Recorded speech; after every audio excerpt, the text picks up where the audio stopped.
What is up, team? Welcome back to the Red Storm Rapid Reaction Podcast. I'm Pat Kane. That's Cole Atshaw. And despite St. John's moving to 3-0, despite St. John's being ranked number 22nd in the country, there will be plenty of St. John's fans upset with the performance tonight from beloved Johnnies. A 66-45 win against Wagner at Cornerstech Arena, a game which was really slow to get going. An ugly offensive performance for much of it. Besides an 18-0 spurt from St. John's in the second half, it was a game that looked too even for much of it. Your initial thoughts, Cole, after St. John's beats Wagner to move to 3-0? Hey, when you can play that well in a little like 4-minute, 5-minute spurt that they did on that 18-0 run, like who cares then? You don't really need to play well in the first half. You can just crush teams that are these lower levels like in a little short burst and then call it a day. 3-0, move on. One thing, like how cool is it to watch a game on a national broadcast and see that number next to our name? A national broadcast, a podcast on YouTube with that number 22 right up there. Thanks, Cole, for the graphics. Either way, it's a beautiful sight. We're not going to settle for that 22. We're going to hopefully push that up to some teens. I mean, I don't want to dream, but can we get a single-digit number once in my lifetime? I mean, once in my adult lifetime. Yeah, we were waiting until the second half to I guess put our best foot forward. Obviously, to some fans' disappointment, and it's a very valid concern to not get off to these games as well as you would like with the meat of the out-of-conference schedule coming up, starting with the New Mexico on Sunday. We'll have to be much more prepared to get going early, not to dig ourselves in any holes. Does anything, stand out to you in particular, Cole, with these first halves, which kind of slowed St. John's down? I mean, I thought the offense looked super disjointed today. Rick, I think, is still trying to find his rotations and his lineups that he liked. Seemed like for most of the game today, he shortened his bench a little bit. We didn't see AO or Leotopoulos or Prey until garbage time at the end of the game. We didn't really get into it yet last game, but what did you think about the starting lineup today? Obviously, Zuby coming off the bench, Kadari coming off the bench, so both of the captains in a reserve position.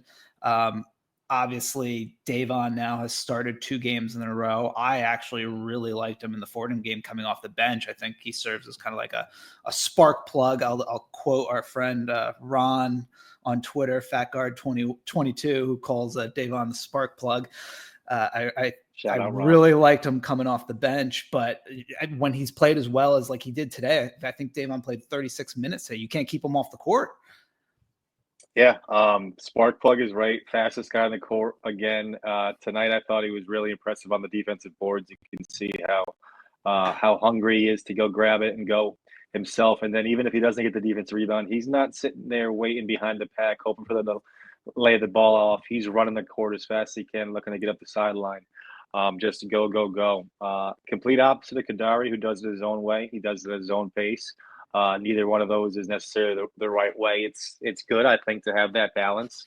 I thought that second half, starting with Kadari getting Davon a good look at 3, and then there's a couple other plays between the two of them. Their chemistry looked a little bit better, but it has been a little bit of a slow start, if I'm speaking honestly, between the two of them in terms of them both being at their best at the same time. I'm not sure if we've seen that yet. I think we will see it. I'm not concerned about it yet. Just in terms of what we've seen so far, I'm not sure if we've seen the best of the two of them. Still seeing both of those guys contribute in other ways besides scoring. So big smile on my face. You'll never see me upset with a guy who's willing to get his teammates involved. And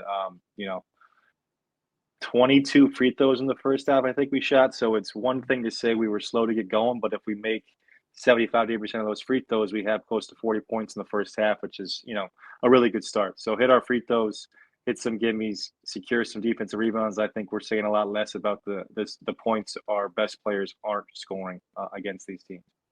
Yeah, to your point on Kadari, I know we've said it the last couple games. We obviously still haven't seen the best of him. We know what he will be able to do. We know what he will contribute. I think he's obviously still learning to play for Rick Pitino. He's still learning to play with new guys surrounding him. But his ability to still impact the game when he isn't being the go-to guy on offense, multiple assists today, multiple blocks, rebounds, led the team in plus minus. I love my plus minus statistic. He was plus 23 for the night. Okay. That was Kadari plus 23, right? And then Smith was in the plus 20s, I think, too. I think he was right behind him. Kadari plus 23, Zuby plus 21, Davon plus 20, and then RJ and Brady both plus 15. Okay. Yeah, speaking of those guys as well, RJ joined those two off the bench. So you had RJ, Zuby, and Kadari coming off the bench. Really strong bench unit there. I don't love, personally, to answer your previous question, I don't love changing the starting lineup as often as Coach Pitino does. That's his style. So, he must see some benefits there, rewarding guys and keeping guys fresh, maybe on their toes, never, getting too comfortable or whatnot. I would prefer a more consistent starting group, but I'm totally fine with leaving that decision up to Coach Pitino. Zuby, we got to say, I've been nagging him for not getting enough defensive rebounds, saying it's got to improve. It does have to improve. It was a step in the right direction today. He did get 5 defensive rebounds, 6 total. Also had 8 points, a few blocks, but still had some rough showings offensively around the basket. A couple missed easy ones, couple travels, couple turnovers, but I think a positive step in the direction, especially with how the game ended with Zuby today. Vince, not the best showing, had a nice lefty little hook in the beginning of the game. Other than that, didn't really do too much out there. Again, love that we saw it of the young man Prey late in the game. I'd like to see some more of him with the other 4 starters, or at least with the main rotation early in the game, see what we got. To me, he looks like he covers as much space as the 7'1" Vince does easily. I don't know what it is with his arms or his stature. Vince kind of lurches a little bit and gets caught on his heels. Not to, I think Vince has been solid so far, but I think Prey looks like he's got something that we don't have with the other 2 guys. I'd like to see some more of it. Yeah, I know our word of the day in the last game recap, we said confidence was the word of the day. And then we really liked what the sophomores were giving us between Simeon and Brady. I still will repeat that I love seeing the confidence from both of those guys. They're really sure in their shots. Brady today was, I think, 3 for 5. Yeah, 3 for 6 from the field, 2 for 4 from 3. Simeon had one real standout moment to me again on that confidence factor. And within the first 2 minutes of the game, he tried making an extra pass. Somebody had passed it to him sort of on the wing extended, open for 3. He probably had his own shot, but tried to make an extra pass into the corner, and it was deflected and went out of bounds. And he knew it right away that he should have taken the shot. The next play after following the inbounds from that going out of bounds, he got the ball and was way more closely contested than he was when he would have had an open 3 previously, and just let it fly and drained it. And I loved seeing him recognizing immediately that he made a mistake, that he shouldn't have made that extra pass, that he was open and should have taken his own shot, and then hunting for his own shot on the very next possession and draining it. Yeah, I remember that play as well, and hit it right afterwards. It's funny enough, Dunlap had a play in the second half where he had a wide open look, passed it up to Kadari, who immediately passed it back to him, and Dunlap realizing, what am I doing not taking the first one? Took the second one, wasn't as clean of a look, but hit it. Dunlap again, 2 for 4 from a 3, had a nice little and one bank pull up on the baseline, showing he was a little more than just a stand-up 3-point shooter. Pretty good overall game. I think from Brady, it was important for him to not go 0 for or struggle from shooting after the good performance he had in game 2. No boards or assists tonight, but still a solid offensive contribution, and another guy who's good to get comfortable this early in the season. We're going to need him come Big East play. Aaron Scott back in the fold, had double digits. Looked aggressive, looking for a shot. I'd like to see him a little more physical, helping out on the boards, especially early season with our seemingly our struggles so far with defensive rebounding. We're going to need Scott to be bigger on those boards, along with Lewis and Kadari. Cole was nice enough to go ahead and put some little graphics here together with our player of the game. Today, there was a few choices, a few options. Both of us agree it was Davon Smith. 9 points, 8 rebounds, 3 assists, 36 minutes. As Cole said, plus 20, plus a minus. All over the court, defensively, pushing in transition and scoring when needed. another good game for Davon. 2 steals, 1 block, stat sheet stuffer. Yep. He's had maybe 3 or 4 already in the season where he's front the post and they try to throw it over the top of him, and he's been able to snag it, reaching up and jumping as high as anybody in the court, grabbing it and going. So he's been electric so far. I think as he gets more comfortable and the team gets more comfortable with him, I'm really interested to see where he can go. I think Mark Jackson's got the assist record, and I think he averaged over 8 one season. So I don't think that's in play, but I think 6, maybe 7 assists a game once he gets really comfortable and the shooters kind of know where he's going to find them. I think it's within reach, and I'm really looking forward to see this triple double counter if we're going to have to pull it out this year for him and Kadari.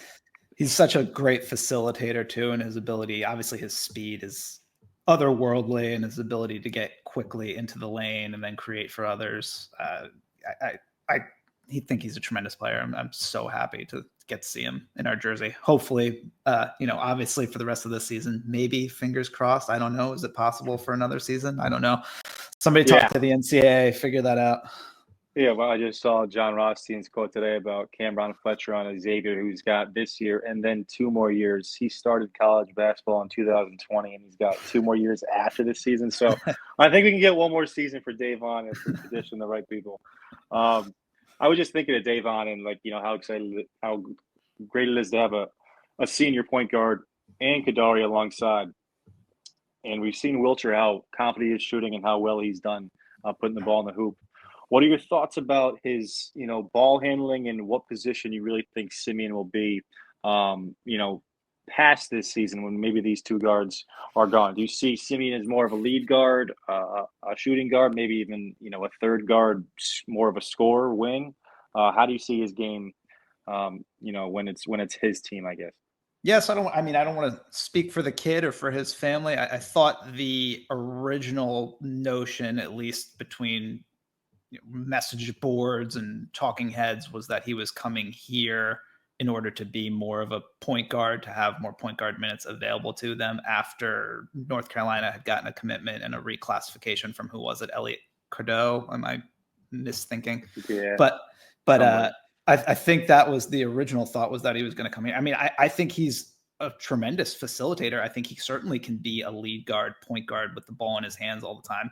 He had a great pass. He assisted on Prey's bucket. And then I think he had another assist earlier in the game. I forget who, but I think to RJ. To RJ, you're right. Yeah, I think he certainly has the ability to be a facilitator, and a lead guard once he sort of gets the keys to the kingdom, once these senior transfer guys make way. But he's also, obviously, like you said, his shot has improved so much from last year. He already had a pretty looking shot last year. It's improved so much already, and his confidence is there. He's taking it and hitting it. I think he's got the skills to be a lead guard. He's certainly very capable and doing a great job playing more off ball right now.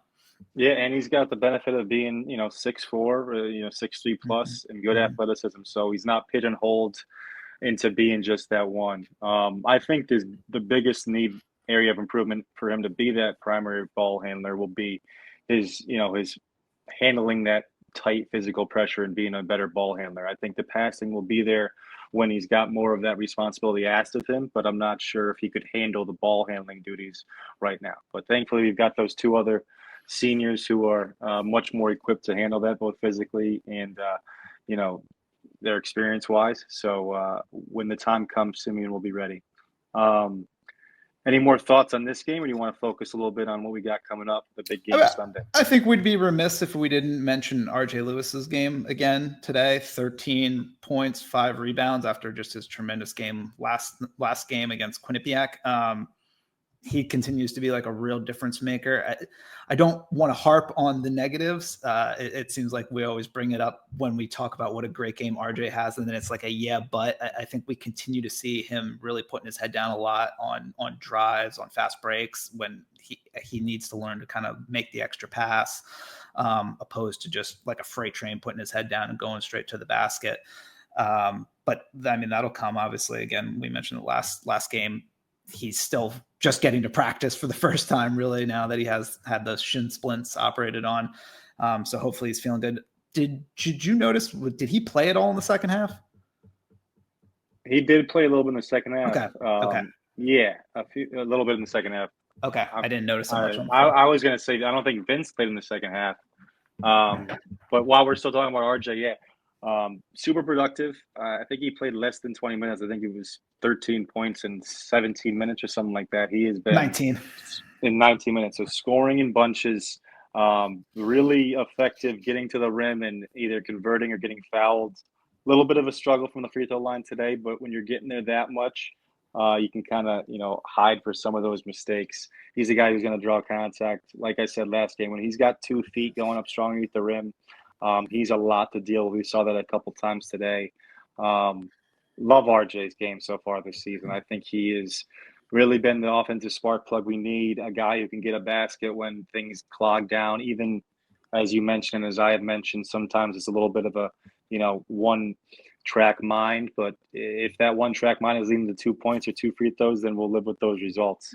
Yeah. We're going to need him Sunday for sure. New Mexico, little Patino coming into town against Father. I'm sure he's going to be fired up. I'm sure he's going to be working his damnedest to be prepared, but same goes for our guy Rick, who doesn't want to get shown up by his son. They're talented. Nelly Jr. Joseph, former big man that Rick knows well from Iona, is playing well, averaging 18 and 12. He's a 6'10 guy. And then Donovan Dent, their point guard, is off to a really good start. He's a quick point guard who can really pass the basketball, get in the paint. It'll be interesting to see how we guard those two guys and how New Mexico guards us. Again, tonight when Wagner went zone for a few times in the first half, I thought we got every look we wanted. We got 2 great looks at 3. I think we made one and missed a second, but they were both wide open, and then Wagner got out of it pretty quick. I don't think we're going to see much zone, even though you look at our team and you might say there's a perimeter 3-point shooting weakness. I think guys like Kadari, who can operate really well on that high post and who can pass into those seams, and guys like Lewis who could crash the glass or work at the free throw line are going to be too difficult to zone for the most part. So I'd be surprised if teams do that with heavy doses, and I'm interested to see how little Patino comes out to guard his old man on Sunday. Yeah, I think New Mexico has a pretty big front line. Obviously, you mentioned Nelly Jr. Joseph. I think they have another guy in their starting lineup that's 6'10", perhaps. But so defensive rebounding is going to be critical. I think message sent and received today with Zuby Ejiofor, benching him out of the starting lineup today. Obviously, Rick had talked multiple times about not being impressed through the first couple of games with Zuby's effort on the defensive and offensive glass. Zuby obviously made a better effort. I thought he was in a lot better position defensively for defensive rebounds. What did he finish with? 6, 5? 5D, 6 overall. Yep. So yeah, obviously making it a point to hit the glass and hit the rebounds, and that's going to have to be the case against Nelly Jr. Joseph on Sunday. Obviously, hugely critical game. You and I were talking a little bit before getting started here offline. Sort of about some of the failures of the Big East so far out of conference. I think that makes this game against New Mexico that much more important. I know we had talked preseason kind of about the necessity of winning kind of 3 of these 5 massive out of conference games between the game against Georgia, the game against Kansas State, the game against New Mexico, and then the Duke games in the Baha Mar tournament, that you really need to take 3 of those 5. You hope maybe you can get 4. Maybe Baylor's a little more vulnerable than we thought coming into the beginning of the season, but you got to get 3. And I think especially now that we've got a few metric killer losses for some of the lower Big East teams, like I think you absolutely are going to have to get New Mexico on Sunday, or else you're sort of digging yourself an early hole. So it should be a great early litmus test. Like really excited to see how we play. Hopefully the crowd comes out and really supports them at Madison Square Garden. I know Rick said post game that he's hoping for 14 or 15,000 and that players have it rocking. I mean, again, how long's it been since we had a number in front of our name there on the national television? It's been quite a while. So far too long. Those kids and that coach deserve a full MSG. So. Yeah, I think you said 3 of those 5. I think you almost got to be selfish and take this one out of the equation. I mean, New Mexico is a team that can obviously beat you, ask UCLA, and they are an NCAA tournament team last year, and it's a quality opponent. But when looking at that group of guys, I think those other 4 games are the real 4 big ones, and New Mexico's that 5th one. So if you can just take care of business in New Mexico and then look at that 4 game stretch as going 2 for 2 or maybe 3 for 1, that's a lot more easy to digest. But it all starts with taking care of New Mexico on your home court on Sunday. It will not be easy, but our team's up for the task, I think. That number 22 will hopefully motivate some fans to come out that usually want it. I unfortunately won't be one of them, so I can't sit here blaming fans who can't make it. But hopefully they listen to Rick's message and they get out there. I just noticed this from Cole's graphic, these highlights. If it wasn't for this highlight, I wouldn't have noticed it. 0 fast break points for Wagner tonight. I'm not sure if that says more about them or about us, but anytime you can hold a team from any fast break points, you're doing something right. Maybe that means we were taking better shots. Maybe that means we were getting better back in transition. Either way, you don't allow a team to get those cheap ones, and you can afford to survive a bad shooting night yourself. So holding the team to 45 points, 0 on the fast break, less than 30% from the field overall. These all help our defensive metrics, which is part of how the committee and how pundits view you throughout the season. So an ugly offensive night, but a defensive performance that will help us. Sundays really are our chance to get a little more national attention, being a quality opponent, and then putting our stamp on that ranking. People, thank you so much for retweeting, for liking, for commenting. This shadow band is still hanging over our heads. I don't know what it is. They're out to get us. It's all right. We're an underground movement. We're a grassroots organization just pushing out content with the help of the St. John's faithful. We appreciate you all. Please comment, like, subscribe if you're already not subscribed. We appreciate it. For Lamont Hamilton, I'm Pat Kane. That's Cole Latshaw. This has been the Red Storm Rapid Reaction Podcast. Peace.